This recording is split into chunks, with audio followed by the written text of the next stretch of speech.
Online advertising is heavily affected by a set of delusions and fraudulent practices that few people in the ad tech industry have an interest in stopping or disclosing. This is the curious, perverse nature of the world of online media. Some of the online advertising that we see does fulfill its job on the rare occasion when an ad successfully conveys a meaningful message from a marketer to a consumer. But there are reasons to be extremely skeptical of the way that online advertising works. In this episode and several more to come, Software Engineering Daily will be diving deep into the ad tech business to understand the bot fraud and the mass psychosis that bolsters our tech media giants. Bob Hoffman is the author of The Ad Contrarian, a long-running blog about advertising. After selling the advertising agency that he was running, he left the industry. And in today's episode, Bob discusses his experience in the ad industry and the delusions that he saw when he was working in it. This is a great episode. I've been reading Bob's blog for several years, and I think you'll enjoy it as well.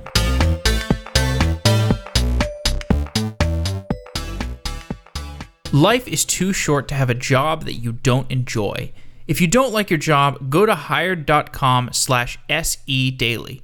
Hired makes finding a new job enjoyable, and Hired will connect you with a talent advocate that will walk you through the process of finding a better job. It's like a personal concierge for finding a job. Maybe you want more flexible hours or more money or remote work. Maybe you want to work at Facebook or Uber or Stripe or some of the other top companies that are desperately looking for engineers on Hired. You deserve a job that you enjoy because you're someone who spends their spare time listening to a software engineering podcast. Clearly, you're passionate about software, so it's definitely possible to find a job that you enjoy. Check out hired.com/sedaily to get a special offer for Software Engineering Daily listeners. A $1,000 signing bonus from Hired when you find that great job that gives you respect and salary that you deserve as a great engineer. I love Hired because it puts more power in the hands of engineers. Go to hired.com/sedaily to get advantage of that special offer. And thanks to Hired for being a continued long-time sponsor of Software Engineering Daily.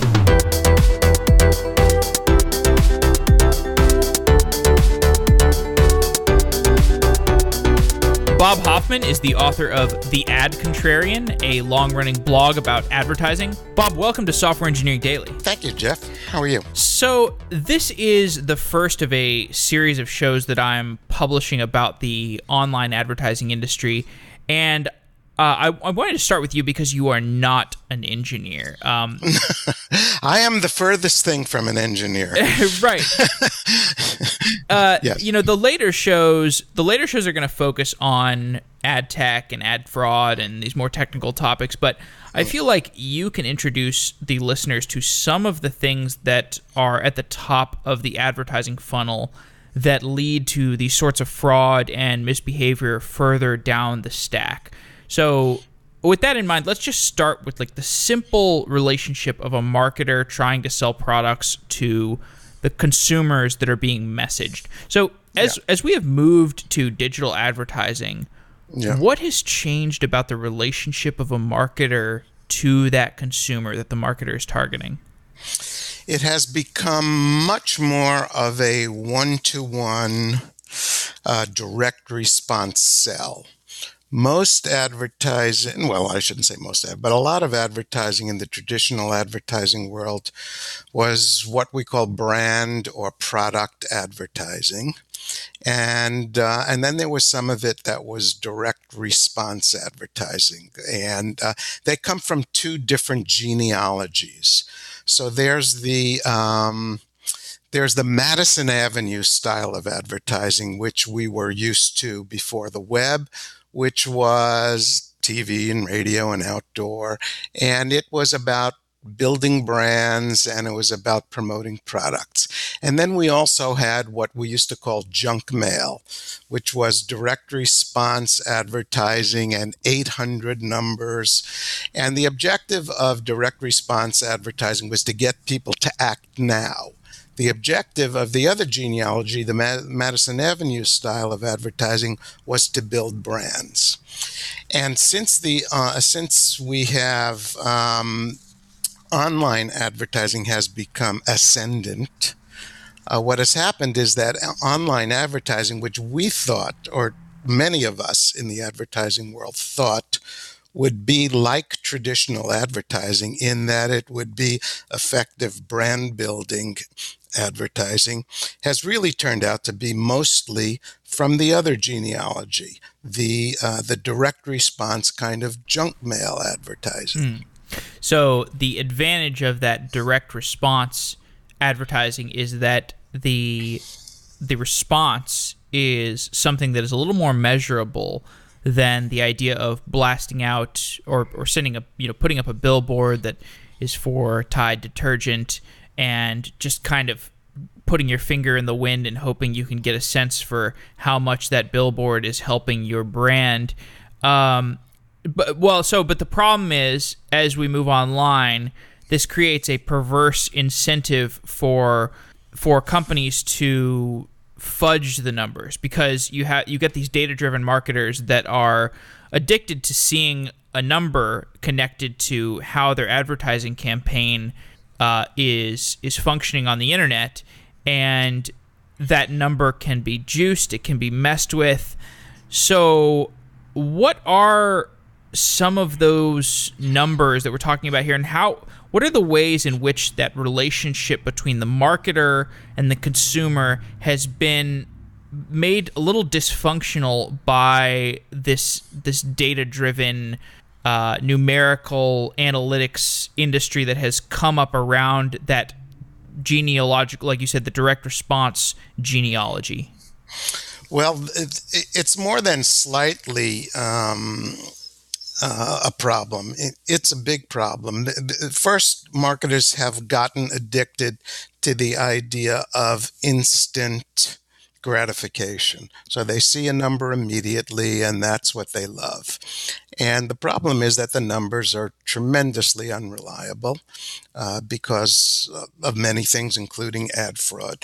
But the other problem is that that's not really how advertising works. Advertising is like exercise, right? And if I go out and I run 10 miles all of a sudden today, I'm not gonna feel better or feel healthier tomorrow. Matter of fact, I'm gonna probably throw up and feel terrible. But if I do it every day for a year from now, I'm gonna feel a lot better and be a lot healthier. That's how exercise works, and that's how brand advertising works. When you advertise today, you're not suddenly going to be successful tomorrow. You're going to have to do it for a while, and a year from now, your brand is probably going to be healthier and in better shape and more popular and more successful than it is today. But the problem is, marketers are getting used to the idea of instant gratification and short-termism. And that's one of the big problems that online advertising is creating. Now, there's also the idea that there are certain brands that they don't really have competitors in the marketplace. And so I'm curious, like, what your perspective is on that, because so take a brand like Tesla. They don't do much brand advertising, as far as I know. You've talked about the same thing with Apple, which I found very interesting, about how Apple doesn't do. I'm sorry, they don't do the online trackable advertising as much. They do more the pervasive brand advertising. You see Apple on billboards, you see Apple on commercials. You don't see Apple advertising that is like click-driven and data-driven as much, and it's hard to know exactly. So, okay, so why is Apple doing that? Why do you use Apple as that example? Because is it because Apple doesn't have any substitutes, and it's more of like they just want to be pervasive, or why doesn't Apple do the data-driven type of advertising, and why are they more motivated to do billboards and stuff like that? Because Apple is smart. Apple is the most successful company in the world, and they know what they're doing, and they are not. Apple doesn't have a Twitter feed or a Facebook page. They do what has built their brand very, very successfully. And it's not that they don't have competitors. They have tremendous competitors. But they are very smart and they know what they're doing. And it's remarkable that here is the number one technology company in the world, and they do almost no online digital advertising. They're below the line stuff. We call below the line stuff like documents and web pages and stuff like that. They do a great job of that online. Their online stuff is brilliant, but it's not their advertising. Their advertising is television, and it's outdoor, and it's print, and they do it very well. And they're very successful at it. And what's remarkable to me is that the rest of the marketing industry hasn't learned from Apple about how to be successful with advertising. Yeah. So now I think the overarching message that I get from what I've heard you talk about, what I've I listened to your podcast, the Ad Contrarian podcast. I have read your blog. And my impression from reading what you've said and from looking at the advertising industry is that, so this newer generation of advertisers that wants a data-driven approach to marketing, they want to know how many ads lead to conversions. They want to know how many ads lead to an actual purchase of a t-shirt. They're not necessarily wrong, and they're not necessarily incapable of tracking the purchase of a t-shirt from the click of an ad. And on the other hand, the brand advertisers of the past who would in the past might have wanted to just plaster the internet with a bunch of ads for Tide detergent, put their finger in the wind and hope that it's affecting their sales on a macro level that may not be as traceable. Those people are not necessarily wrong to want to do that kind of brand advertising on the internet, even though that type of brand advertising may have decreased over time and gone towards more of the trackable. Neither of these sides are wrong, but the issues that you talk about, as I understand, are the fact that the marketplace exploits the behaviors of both of those types of marketers. In the brand advertising land, the marketplace exploits those brand advertisers by placing those brand ads in places where nobody is ever going to see the ad. The only person that's going to see it is a bot, and the sleazy part of the industry can get away with that because these brand advertisers can't really measure it even in the best case scenario. And then on the other side of things, the people who are driven by trackable advertising, those people are exploited by very sophisticated botnets that are doing things like getting all the way to the end of the shopping cart. They're putting the t-shirt in their shopping cart and then they're just dropping off from there. And then these data-driven marketers are like, oh, look how good our campaign went. We had all this, all these shopping carts with t-shirts in them, but they get drop off. So is that accurate? Do you get the sense that both of these types of advertisers are just being completely exploited? Yeah, they're not being, completely exploited. There are some people who are using ad tech successfully and are using online advertising successfully, but most advertisers are not. Most advertisers don't know what they're buying. They don't know who they're buying it from. They don't know what they're getting. They don't know how much they're paying. But they're doing it because everyone else is doing it. And as you say, the analysis they're getting is not reliable. It's often fraudulent, but they keep doing it. And there's so much uncertainty about what you're getting when you're buying online advertising, that it's remarkable that it keeps growing at the rate it keeps growing. Now, does anybody have a good picture of how pervasive these botnets are? No. All we know is if you want to make a lot of money fast, get into the ad fraud business. According to Hewlett-Packard, ad fraud has both the highest payout and the lowest risk of any type of online criminal activity. Billions of dollars are being stolen from advertisers every year, and almost no one is ever prosecuted. In fact, it's not even clear that all kinds of online ad fraud are illegal. Nobody knows the size and scope of advertising fraud. People think they know, but they don't. All estimates of the size of ad fraud are based on highly conjectural assumptions. Conjectural and biased. And bias. And you look at the research estimates, they range from, of ad fraud, they range from 2% to 90%. Yeah. Which is another way of saying we don't know, we don't have the slightest idea. Yeah, and so many things, and I know you get really irked by the way that the industry responds to this. I get irked too. It is.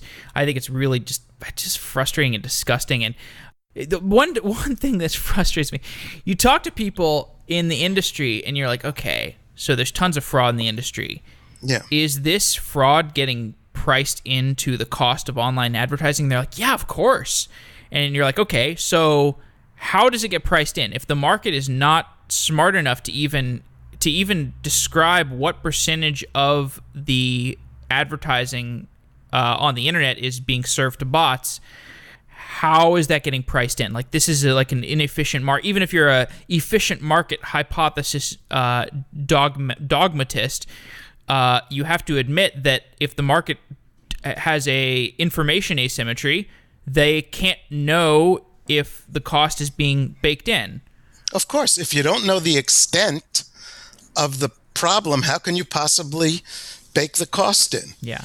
I mean, when the estimates go from 2% to 90%, how can it be baked into the cost? It's baloney.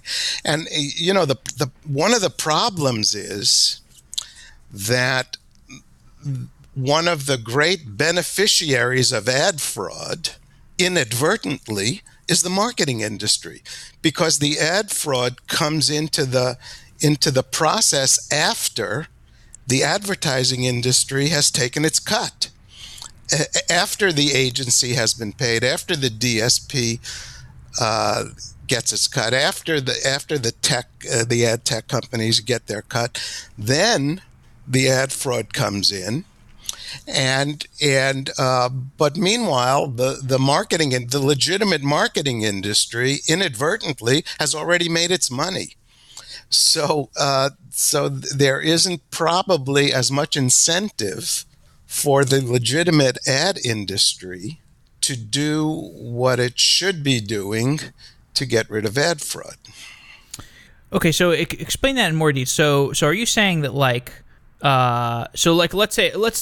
take this like from the marketer to the down to the marketplace. So like if you're Procter and Gamble and you're putting a bunch of advertising for Tide detergent into the marketplace, what are you saying about how the marketing industry actually? So, is the relationship that Procter and Gamble goes to a third-party marketing agency and says, "Hey, can you play some ads for us?" Or what are you describing there? Here's how it works, according to the World Federation of Advertising. Okay, so the client investment is 100%. You're spending, let's say, $1 million for online advertising. So the agency of record will take. I'm giving you average figures, okay? We'll take 5%, and then the trading desk will take 15%, and then the demand side platform will take 10%, and then adtech middlemen doing data and targeting and verification will take 25%, and then there's an ad exchange that will take 5%. So now you've already spent, 20, 30, 65, 70% of your dollars before it gets to the publisher. So there's 40% left. And the assuming a 10% fraud, the publisher will get 36% and the fraudster will get 4%. And assuming a 30% fraud, the publisher will get what, 28%, and the fraudster will get 12%. But in the meantime, 60% of the money, only 40% ever gets to the publisher where the fraud occurs. 60% has already been taken by the legitimate marketing industry, by the agency of record, by the trading desk, by the DSP, by the ad tech people, and by the exchange. So, am I making myself clear? Or is this too? No. It makes sense. So, Okay. So talking about other parties that benefit from this, though. So one thing that creeps me out about this is that the most ambitious estimations of how much fraud there is are typically like $7.5 billion or something. Like $7.5 billion is being taken out of the advertising industry for fraud. But then I look at like what are the biggest ad tech companies? The biggest ad tech companies are Facebook and Google. And what I don't understand, how can we say that only 7.5 billion is being taken out of the industry due to fraud when Facebook and Google are worth a lot more than $7.5 billion a piece? Like how much do Facebook and Google make from this fraud? Because it seems like they are somewhat incentivized to not totally police the fraud. Like they're incentivized to police the fraud to a certain extent, but entirely. Let me answer that two ways. First, Facebook and Google are essentially the online advertising industry. I mean, between the two of them, there's probably, I'm guessing, 65 to 70% of online online advertising dollars are going to Facebook and Google. The rest are rats and mice. So in a sense, they are profiting from marketers' skepticism about fraud every place else, and they assume that because Google and Facebook are so large that there's probably not as much fraud there, and therefore it's a safe place to go with their online advertising dollars. Whether that's true or not, I have no way of knowing, but I think that's the psychology of a lot of advertisers. But getting back to your 7.5 billion for a minute, that equates to about 5% of the global online advertising spend. But most estimates place ad fraud much higher than 5%. In fact, the World Advertising Federation estimates that ad fraud is probably near 30%, which would take that 7.5 number up by 6 times. And believe it or not, if ad fraud is 10%, of online advertising, by 2025, in just 8.5 years, ad fraud is going to be the second largest criminal activity in the world, second only to drug trafficking. It's astounding how large it is. So what kind of position is Facebook and Google in here? I mean, can they do anything about ad fraud, or should they do anything? I'm really not. This is a very technical question, Sure. which I am not in a position to answer. I don't know how to fight ad fraud. I just know that it's huge, and the problem with ad fraud is that the one of the big problems is that organized crime has not yet gotten into it in a big way. But organized crime is going to get into it in a big way because there's way too much money there for them to bypass. And right now, most of ad fraud is being done by black hat marketers. People who used to be webmasters or have SEO backgrounds, and they're highly skilled marketing technologists, and they're doing a lot of the fraud. And then there are illegitimate ad networks, and then there are, common cyber criminals. But organized crime is not into it yet in a big way, as far as we know. But they're going to be into it because there is so much money in it. What about? I mean, let's talk about the legitimacy again for a second to I guess play the devil's advocate, or however you want to phrase it. So, I mean, when is advertising effective, and who is it effective for? Like, does it just take like a CMO who is really dedicated to doing it right, and then it's going to be an effective strategy? Like, when is advertising actually effective? We talking about online advertising now? Yes, online advertising. Online. I think online advertising is effective when it is aimed at direct response. I think that's where it can be effective. The problem is that the click rates are so low. The average click rates for online advertising are 7 clicks in 10,000 ads. You have to run 10,000 online display ads to get 7 people to click. I mean, that's remarkably low. But still, I think there are people who know how to do it right, and they are benefiting from online advertising. Most marketers don't know how to do it right, and they're just throwing money at it. And if you're a CMO, you have to put yourself in the place of a CMO. The life expectancy of a CMO is now insanely low. If you last 18 months or 2 years at your job, you're probably about average. And so your first priority as a CMO is to stay employed, right? And if you invest money in online display advertising, you may be 100% wrong, but you're wrong within the normal range. You're wrong in the same way that everyone else is wrong, and you probably won't be fired for it. But if you're not doing display advertising and your boss, the CEO, asks you why not, you may be 100% right, but you're not in the normal range anymore, and you can get fired for that. So what you want to do is you want to stay in the normal range if you're a CMO and do what everyone's doing. And the same is true for ad agencies. It's very hard to explain to your client why you're not doing display advertising or social media or content marketing, even though it may be completely ineffective, because you're outside the normal range. And it's very hard to be outside the normal range these days in the marketing world and survive.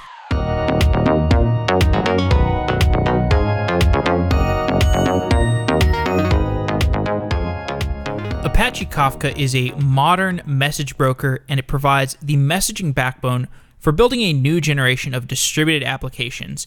You can listen to a podcast I did with Heroku's engineering team about Kafka and how the team at Heroku built and is using Apache Kafka as a service.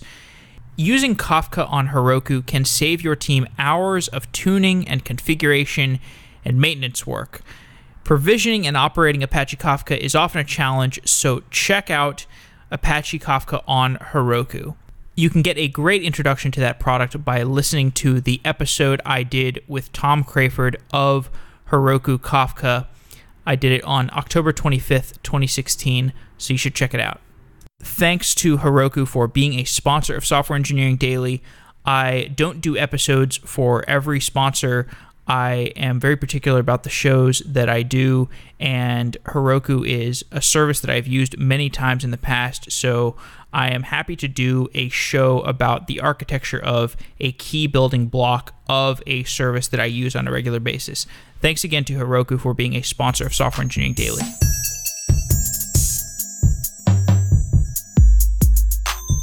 You were in charge of at least one ad agency. Yeah, I was CEO of two ad agencies, but most recently only one. Yes. Right. So when you were in charge of those, did you Yeah. did you try to have these conversations with brands where you're like, I don't think you should do this, and they're like, but that's not normal. I tried unsuccessfully. Yeah, I was, you can't stay in. I mean, one of the reasons I retired from the agency business, not the only reason, but one of the ones, is that I couldn't tell the truth anymore. And it became very uncomfortable for me. I couldn't say what was really on my mind because my clients wanted to hear something else. It's very hard to convince someone of something that they don't want to believe. And I was always fighting. My clients wanted to put more and more money into online advertising, and I felt the advertising was ineffective. I felt that the data we were getting was not reliable, but they wanted to believe, and it was very hard for me to say what was really on my mind. So this is what is so weird to me about this industry, because this stuff seems like it is, at this point, considering how much of our whole digital economy has developed as a result of online advertising, this to me seems like a Michael Lewis scale financial. I don't even know if you want to call it a financial scandal, because even the people that are at the losing end of it are kind of complicit. I mean, it's not as much like the mortgage crisis where it's like, you have people who are at the low end of the socioeconomic spectrum taking out mortgages that they really can't or shouldn't take out. You have, Frito-Lay getting bilked out of a bunch of money, but the remarkable thing is that online advertising seems to be serving no one's purpose. The three largest stakeholders in online advertising are very unhappy with the state of it. First are the consumers, right? Consumers are very unhappy with online advertising. The user experience is abominable. We have 400 million people who are using ad blockers. Doc Searle says this is the largest boycott of anything in the history of humanity, right? A recent study reported that 2 out of 3 millennials in the US, which is the group that every marketer seems to be obsessed with, use at least one ad blocker. Ad blocking is growing every year by double digits. And the only thing that's preventing the universal use of ad blockers is ignorance. According to one study, 80% of the people who know about the existence of ad blockers use them. So that's the first stake. The consumers are the first stakeholders who are unhappy. Second are the publishers. 40 to 70%. This is like Huffington Post or some other blog or yes, news site. Yes, right. And right.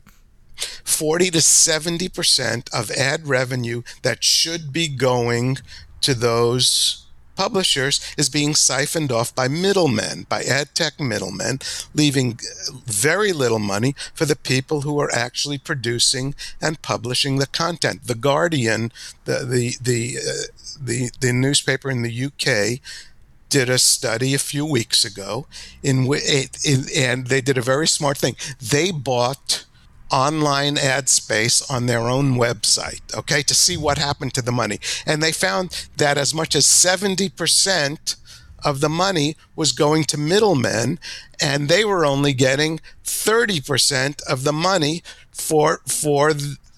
of the advertising money that the advertisers thought they were spending on advertising space. So the publishers are unhappy. And third, the advertisers are unhappy. Over 70% of marketing executives say that they are unhappy with the current state of online advertising. So who is it serving? If the consumers aren't happy, if the publishers aren't happy, if the advertisers aren't happy, who's happy? Google The and system Facebook. is... Yeah, the system is And who controls the impossible. narrative? Google and Facebook, and they're doing a I mean, they are doing such a great job.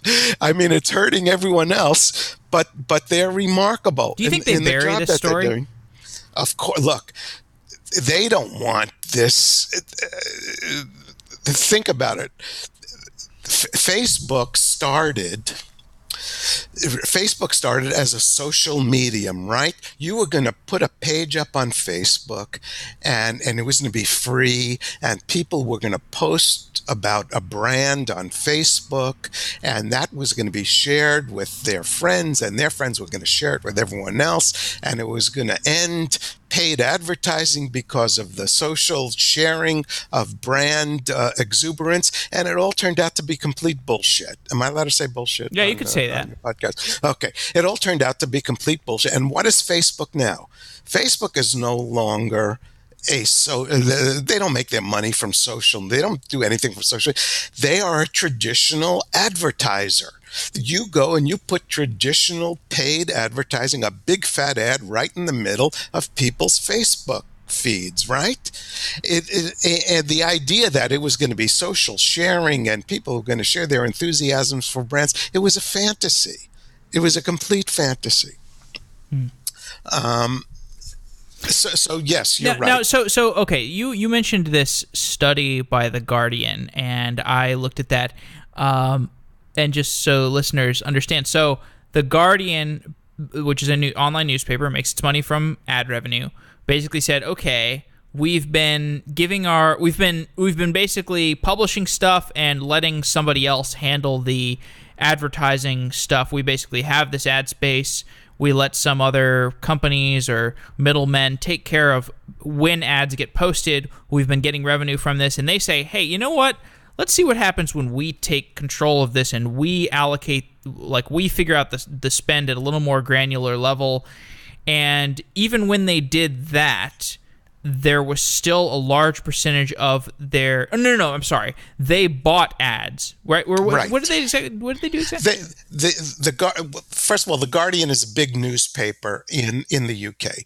They have an online version, of course, and they wanted to see how much of the advertising money that their advertising clients are spending actually gets to them, right, and how much is siphoned off by other people. And they found that, if Bob Hoffman's whatever I make, let's say I make automobile tire waffles, Bob Hoffman frozen waffles, if I advertise on the Guardian's website and I spend $100, the Guardian winds up with $30, and all the ad tech middlemen and everyone else winds up with 70 of those dollars. And I think I'm buying $100 worth of advertising space on the Guardian, and I'm spending $100, but I'm only getting $30 worth of advertising. All right, let's talk about that. What is going on there? So you have these middlemen in between. So you would think like,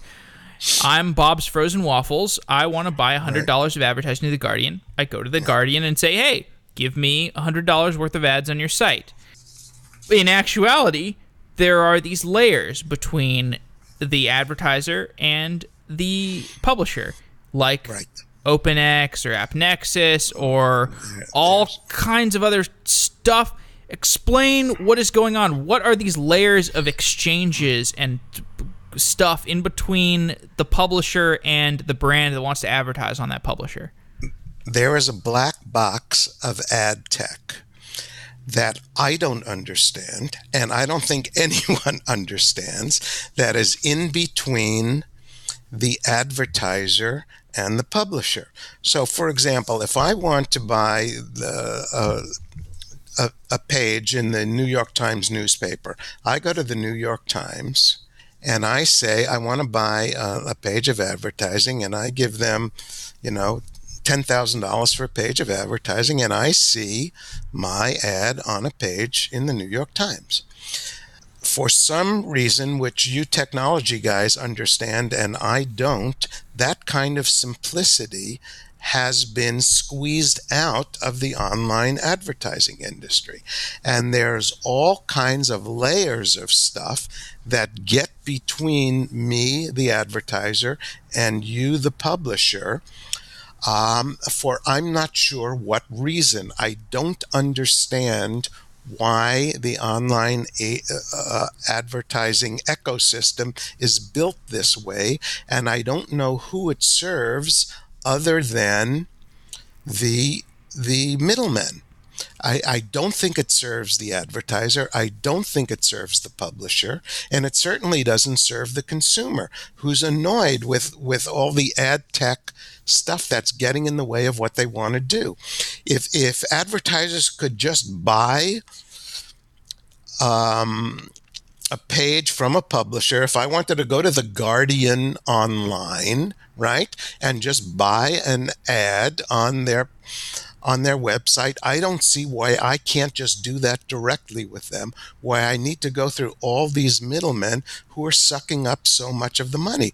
Now, theoretically, the reason for all these middlemen is that they optimize the buy. It makes the buy more efficient. The fact is that it's hard to believe they make the buys more efficient when there's only 7 clicks for every 10,000 ads. How much less efficient can you be? I mean, I don't understand how people believe that this is creating more efficiency for them. Well, one way it does, I can see it creating more efficiency, and I can understand how this started to develop is if you're the Guardian, you want to think about the stories that you're writing. You don't want to think about selling ads. You don't want to think about that back office stuff. So you can say, hey, Exchange, can you just find me some ads that will run on my page and will make sense for my viewers, for my readers to see? And on the other hand, you can the advertiser doesn't want to think, okay, I need to target middle-aged males who are single and don't have a lot of time, so they want to make frozen waffles for breakfast. You just want to say, that's what you want to say. That's what you want to be able to say to the distribution network of your advertising. You want to be able to go and say, I want to just target these demographics. I don't want to need to go to the Guardian and ask them, hey, do your readers like frozen waffles? And so it makes sense to have this distribution platform as a middleman. Theoretically, it does. The problem is it hasn't worked. For example, Procter & Gamble is the world's largest advertiser, okay? And they have been using Facebook for what is called precision targeting. And instead of targeting demographic groups as advertisers would normally do, Facebook promises them all this data that will get them directly to people who want exactly that product with precision targeting. So Procter & Gamble has been doing that on Facebook, and they have found that it is working less effectively than demographic targeting, which is how they traditionally do advertising. And in fact, they have canceled their precision targeted Facebook advertising and gone to demographically targeted advertising as they used to. In fact, last year, their sales dropped 8%. Which is in the case of Procter & Gamble is over $6 billion in sales drop, and a significant part of that has been attributed. They have attributed it to being too precise in their targeting. In fact, if you're a mass marketer and you want to grow your brand, you have to do mass advertising, all this precision targeting stuff that the online advertising world has promised us has turned out to be, as far as I'm concerned, so far, mainly baloney. And if you want to prove that to yourself, the thing to do is to walk through your local supermarket and try to find a brand of anything that has been built with online advertising. What you're going to find are brands that have been built by television and radio and outdoor and print, and there's almost nothing in the supermarket that you can find that has been built by online advertising. Then go to Walmart and do the same thing. Then go to Target and do the same thing. In fact, it is my belief that if you want to do successful mass market brand advertising and build your brand, the way to do it is not through the quote precision targeting of online advertising. Are you sure that's not because we are just now figuring out how to do that? Because you look at Dollar Shave Club and Casper Mattress and these highly verticalized brands, it does seem to be like a new form of advertising where it seems like they have a blended strategy of brand advertising and direct response that actually seems quite effective. Yes, there are a few brands that have been built that way, but for the most part, they have not been built that way. You can name a few brands, you can name a handful of brands that have been built that way through either social media or through online advertising, but they are very few and far between. Now, the brands that you do see at a supermarket when you're walking through, Tide detergent, Bob's Frozen Waffles, etc. Did these things, like Tide detergent, did Tide detergent manage to cross the chasm into the digital age because they maintained their foothold through online advertising, or was it just did they already have their foothold and having a presence in the supermarket or television commercials, like that's all that matters? Or well, you have to understand that advertising is only a small part. It's not the only part of brand development. And when you're Tide detergent and you've been selling detergent for generations to families, and when you have shelf space in supermarkets, that helps you a lot. And distribution is a very, very important part of marketing success.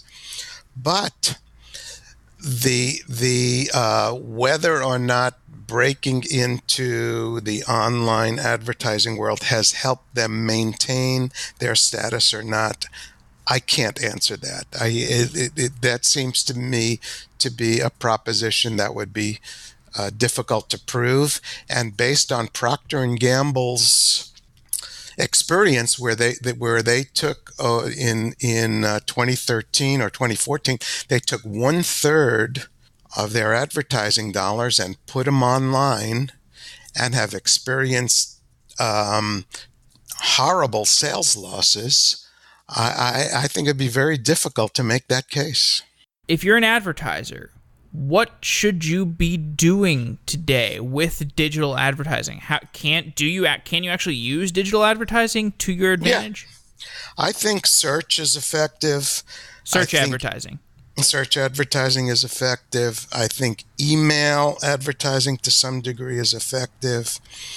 I think social media is a good way to keep in touch with your best customers, but it's not going to build your brand.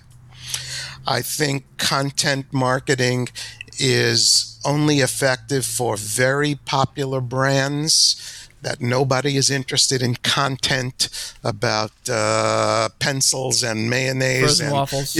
Frozen waffles. If you're Nike, if you're if you're Apple, sure, content marketing will be effective because you're a very popular brand. People are interested in you. Social media is mainly, if you're a rock star, if you're a actor, if you're a famous athlete, social media is great. If you're making pencils and mayonnaise, nobody gives a shit about your tweets and your Instagrams.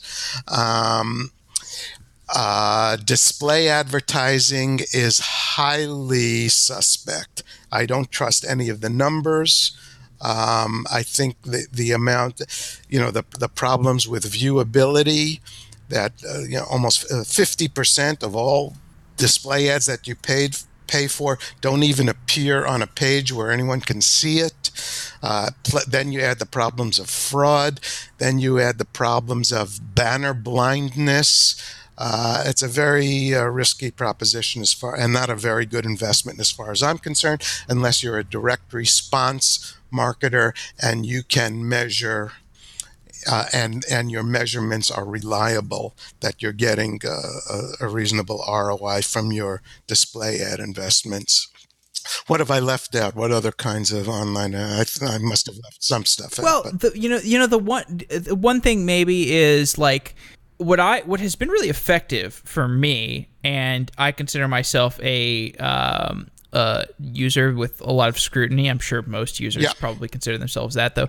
What really works for getting me is like these brands where they make like a really compelling YouTube video or Facebook video, and then they like attach these ways of tracking me through the internet, and then I'm on Facebook and or I'm on YouTube and I see some viral video that's attached to a brand like Old Spice. Like I think Old Spice did this really well with the shower guy that and then after I've watched that video and then I'll start to see other little like callbacks to that video or that experience that are like prodding me throughout my navigation through Instagram and Twitter and Facebook and stuff. And that stuff has been, I feel, pretty effective, at least in getting me to associate a brand with like a sense of humor or a certain lifestyle or something. And I'm sure that gets me at some basal level. Absolutely. And that is the value of great creativity. Because when you do great creative work, it doesn't matter what medium you're in. A good spot is a good spot on any screen, and a bad spot is a bad spot on every screen. And if you do, as a matter of fact, the Old Spice guy that you're talking about, that started as a TV commercial, right? And then they went online with it, and they use it very effectively. And it's not to say that online advertising can't be great. It can be. It's a question of doing great creative work and getting it in front of enough people. And if you do that, it's going to be effective. But sadly, most of the online advertising is horrible. Most of it it's from that direct response school of advertising, which nobody likes, which is annoying, and consequently is ineffective. Yeah, and I also agree with you on search advertising. Search advertising seems good. Because search, you're in the market for something, right? You don't go to Google unless you're looking to buy something. And search marketing is effective because it's not about creating demand, it's about fulfilling demand, right? I go to Google when I've already decided that I'm going to Hawaii, when I've made a buying decision, then I go to Google to find the best price and what hotels to stay at and all that kind of stuff, right? That's what search is great at. It's great at fulfilling demand, but it's not great at creating demand. As a matter of fact, it doesn't usually create demand. It's where people go once they have decided on that they're going to buy something or do something. It does also strike me as more resilient to fraud. I guess I'm not 100% sure about that, but I'm not sure. I really don't know the technology of fraud as it relates to Google. I don't know the technology of anything, but as fraud relates to Google, I'm with you. I'm guessing that it's probably not as laden with fraud as the display advertising industry is. Yeah, and I mean that's the beacon of hope I have for Facebook and Google also, and just also the fact that they are these identity platforms where you have an identity, a very reliable identity that can be formed about a specific person that can verify if that person's behavior and their interaction with the brand is legitimate or not. But yeah, and so I wish I could get somebody from Facebook or Google to talk to me about this stuff, but they are extremely tight-lipped about it. In fact, I know that's the other thing that irks you about this is that the closed lips of the ad industry and just how they will not talk about fraud in detail. Well, it's not just the closed lips. It's the fact that they will not allow themselves to be measured by the same third-party measurements that all the other advertising forms use. Now, if you are not hiding anything, why would you do that? Yeah. Why would you not allow third-party impartial measurement of your numbers? There's only one reason that I can think of to not allow that, and that is you're hiding something. And I can't prove it, but I have a strong feeling about it. Yeah. So if you are at Facebook or Google and you're an engineer, you should be asking questions. You should go to the ad department and ask questions. I honestly, I think this is like a moral imperative.